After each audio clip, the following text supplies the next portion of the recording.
ልጆችዬ እንዴት ናችሁ? እኔ ሉሲ ነኝ። ይህ በቃል ፕሮዳክሽን ተዘጋጅቶ በጣፋጮቹ ልጆች የዩቲዩብ ቻናል ላይ የሚቀርብላችሁ ፕሮግራም ነው።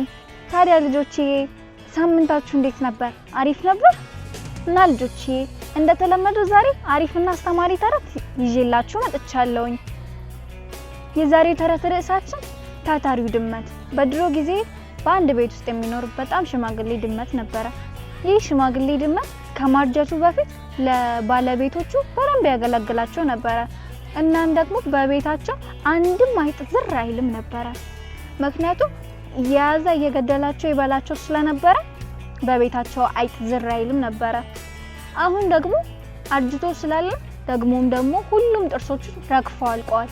በምኑም መብላት ስለማይችል ቢይዛቸውም ደግሞ ስለሚያመልጡት መብላት አይችልም ነበረ።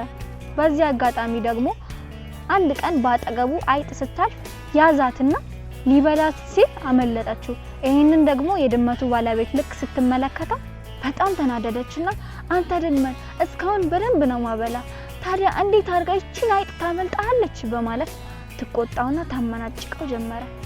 ድመቷም ደግሞ ይሄንን ስትመለከት በጣም ደነገጠችና እመቤቴ እስካሁን ድረስ በጣም እያገለገልኩሽና ምትፈልጊውን ነገር እያከናወንኩልሽ ነበር፣ በምስጋና ፋንታ ለኔ ትቆጭኛለሽ?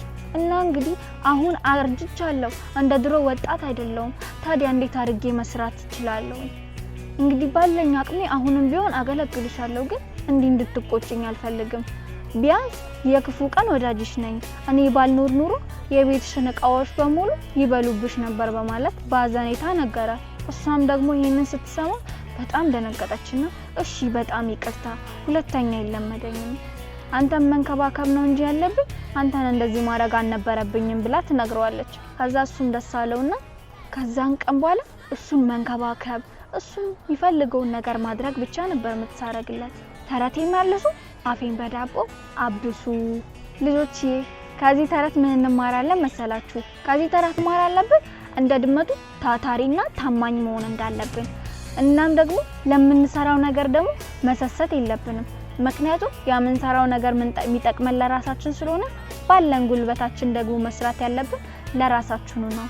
እንግዲህ ልጆቼ የዛሬው ተረታችን ይሄን መስል ነበር። እኔ ከዚህ ተረት የተረዳሁት ይሄንን ነው። እናንተ ደግሞ ከተረቱ ላይ የተረዳችሁትን ኮሜንት ላይ አስቀምጡልኝ።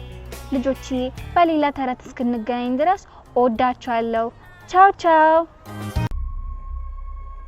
ቃል